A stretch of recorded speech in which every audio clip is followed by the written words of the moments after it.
মধ্যে আবদ্ধ থাকে। কি নির্মম তাদের মৃত্যুকাণ্ড। আজকে তাদের পরিবারের কথাগুলো কেউ চিন্তা করছে? মানবতার ফেরিওয়ালা যারা আছেন তারা চিন্তা করছে? কোথায় আপনারা?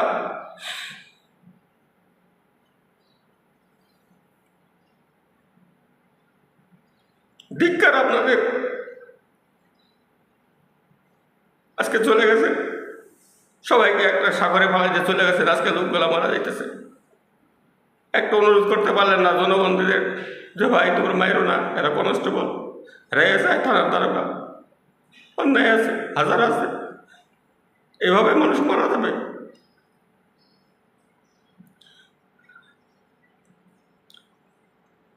বাংলাদেশের পুলিশ কি কোনো ভালো কাজ করে নাই?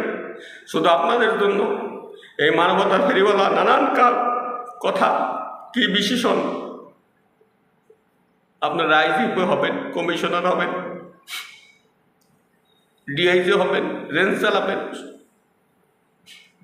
বিদেশে বাড়ি করবেন, দেশের হোটেল সংবাদ করবেন। আপনাদের এই লোভের কারণে আজকে প্রতিটা থানা বাড়িতে আক্রমণ। কি দোষ ছিল তাদেরকে কানাডা বাড়ি আছে, বাড়ি করে দিচ্ছেন, কোথাও ঘুমানোর ব্যবস্থা করে দিচ্ছেন, তো ঘুমানোর ব্যবস্থা। রেশনের চালটাকে মনে খবর নেন, এই বেতনে সংসার চলে কিনা খবর নিচ্ছেন কোন দিন? বলছেন কোন দিন সরকারকে যে আমাদের বেতনটা বৃদ্ধি করেন? এই বাজারের সংসারে একজন কনস্টেবল, একজন ছোট অফিসারের সংসার চল না বলছেন?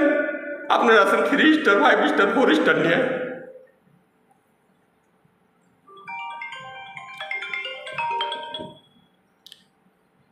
কেউ বলেন না, কারণ কি? এরা জুনিয়র অফিসার, এদের কিছু লাগে না, আপনাদের লাগে। আপনাদের লাগে, আপনাদের পেট আর ভরে না, আপনাদের পেট আর ভরা গেল না।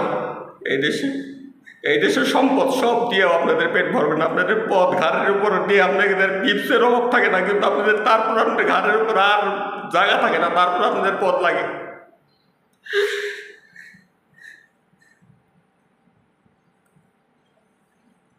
আজকে সবাইকে সামনে ঠেলে দিয়ে, এই কনস্টেবল এসআইদের ঠেলে দিয়ে, থানার অফিসারদের ঠেলে দিয়ে আপনারা চলে গেলেন। সবাই কোথায় গেলেন আজকে আপনারা সবাই? আপনাদের চেহারায় তো দেশ কাঁপছে, আপনাদের চেহারায় কি অভাব, কি আপনাদের ক্ষমতা, কই আপনাদের সেই ক্ষমতা? কেন দাঁড়াইতে পারলেন না একজন পুলিশ কনস্টেবল একটা থানার উদ্ধার করতে?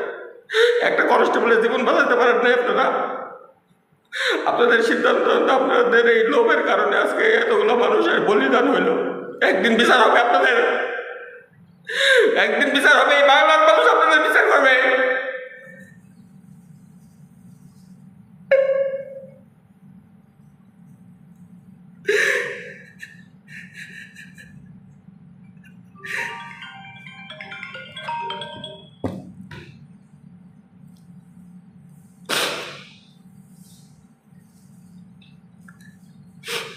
এই বাংলাদেশ পুলিশ আপনাদের বিচার করবে।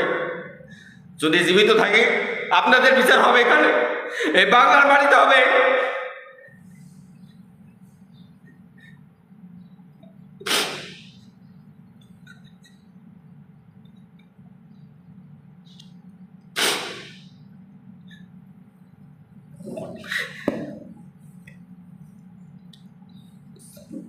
দেশবাসীর কাছে করজোরে ক্ষমা চাই,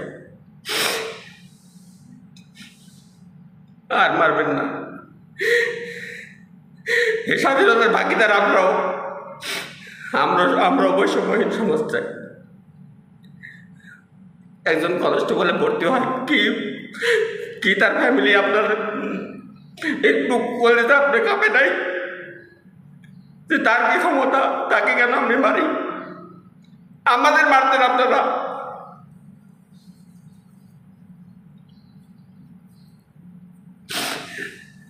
আমাদের মারতেন, আমাদের দোষ, আমার দোষ, আমাদের বাইরে আপনারা কেন আপনার মানুষগুলো আপনাকে মারলেন?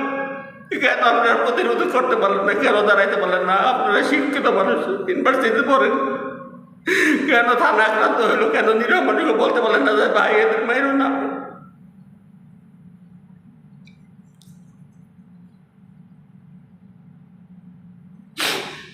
এরা কি সবাই অপরাধী ছিল? একটা মৃত্যু কাম্য না? যেটা হয়েছে সেটার জন্য আমরা দায়ী ছিলাম না। আমাদের কিছু করার নাই রে ভাই। আপনাদের দেশবাসীর কাছে এই কথাটাই অনুরোধ যে আমাদের কিছু করার ছিল না, আমরা শুধু হুকুম হুকুম হুকুম।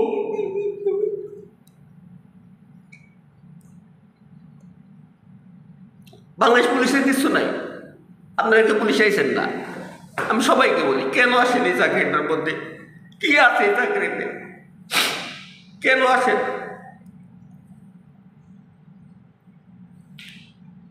কোনো আইন নাই, কানুন নাই, ব্যক্তির ইচ্ছায় একটা ডিপার্টমেন্ট চলে, যে তখন চেয়ার এসে যার যার মতো করে তার মতো করে আইন বানায়। কেন ভাই? একজন কনস্টেবল কি কষ্টে কনস্টেবলের চাকরি পায় আপনাদের আইডিয়া আছে? আপনারা শিক্ষিত, এই জনসাধারণ আজকে যারা আছেন,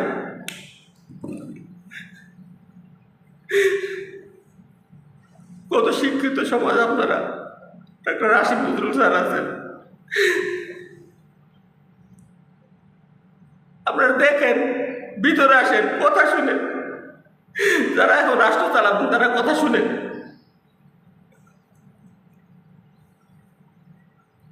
একটা প্রমোশন হবে একজন কনস্টেবল থেকে এসআই, আপনি জানেন কি কষ্টে তাদের প্রমোশনটা হয়? আপনারা বিসিএস এর জন্য পড়াশোনা করবেন,